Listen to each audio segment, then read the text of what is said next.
नमस्कार. आपण आज या व्हिडिओमध्ये फायनलाइज कसं करायचं याबद्दल माहिती पाहणार आहोत. तर सर्वात पहिले लॉग इन करून घ्यायचं आहे.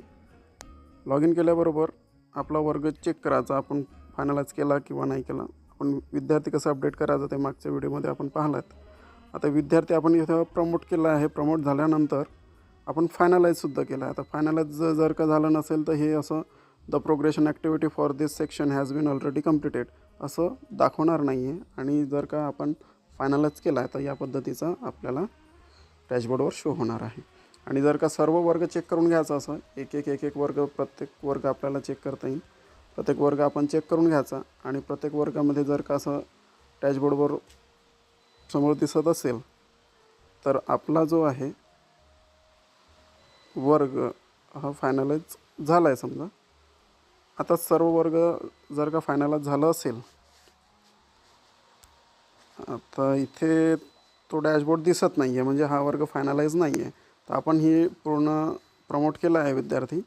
आणि जर का काही करेक्शन करायचं असेल तर इथं आपल्याला करेक्शन करता येईल.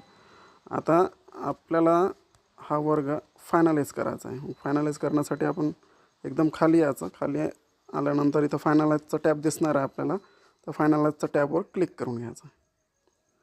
आता फायनलाइजचं टॅबवर क्लिक केल्याबरोबर आपल्याला आपला विद्यार्थी संख्या किती आहेत, किती आपण प्रमोट केला आहे, किती नॉट प्रमोट आहेत, किती विदाऊट एक्झामिनेशन आहे याबद्दलची माहिती दिसणार आहेत.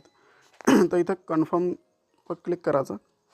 कन्फर्म केल्याबरोबर आपल्याला अशा प्रकारचं एक शो होणार आहे पॉपअप. तर इथं आपल्याला progression activity of all student of class 11 and section A has been successfully completed. Okay म्हणायचं.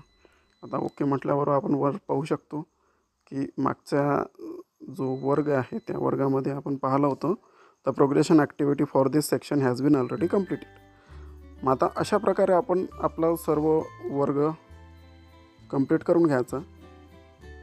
एक वर्ग कंप्लीट केल्यानंतर तर अशा प्रकारे आपण आपलं प्रोग्रेशन ॲक्टिव्हिटी कंप्लीट केलेलं आहे. आता सर्व वर्गाची, आता आमचा 1 ते 12 आहे, मग 1 ते 12 सर्व वर्गाची प्रोग्रेशन ॲक्टिव्हिटी कंप्लीट केलं आहे. आता कंप्लीट झाल्यानंतर आपल्याला करायचं आहे फायनलाइज. मग फायनलाइज करण्यासाठी परत आपल्याला स्टुडंट मुवमेंट अँड प्रोग्रेशन याच्यावर यायचं आहे. प्रोग्रेशन ॲक्टिव्हिटीवर क्लिक करायचं आहे. प्रोग्रेशन ॲक्टिव्हिटी त्याच्यानंतर प्रोग्रेशन हे इथं ऑप्शन्स दिसत आहे आपल्याला. Progression user manual, view summaries, progression summaries section wise. आपल्याला जर का प्रोग्रेशन हे पेंडिंग असेल तर इथं आपल्याला पाहता येते प्रोग्रेशन समरीज सेक्शन वाईजमध्ये. पण आपल्याला सध्या आपण जे पेंडिंग होतं ते आपण क्लिअर केलेलं आहे. आता फायनलाइज आपल्याला करायचं आहे.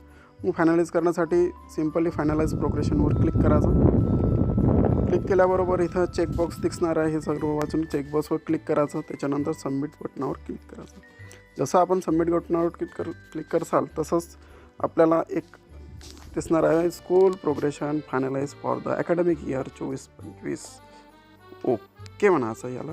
आणि आपली जी शाळा आहे, आपला जो पोर्टल आहे, स्टुडंट मॉडेल जो आहे फायनलाइज झालेला आहे. अशाच प्रकारचं माहिती जर का आपल्याला पाहिजे असेल किंवा फायनलाइज करण्यासाठी काहीतरी अडचण येत असेल, आता स्क्रीनशॉट काढून ठेवायचं. फायनलाइज बाय UDAS कोड आहे, आपला डेट आहे, असा स्क्रीनशॉट काढून ठेवायचा. आणि जर का फायनलाइज करण्यासाठी काही अडचण येत असेल तर कमेंटमध्ये कळवा. आपण निश्चितच त्याच्यावर काही ना काही पर्याय शोधून आपण फायनलाइज करून घेऊ. ठीक आहे. धन्यवाद.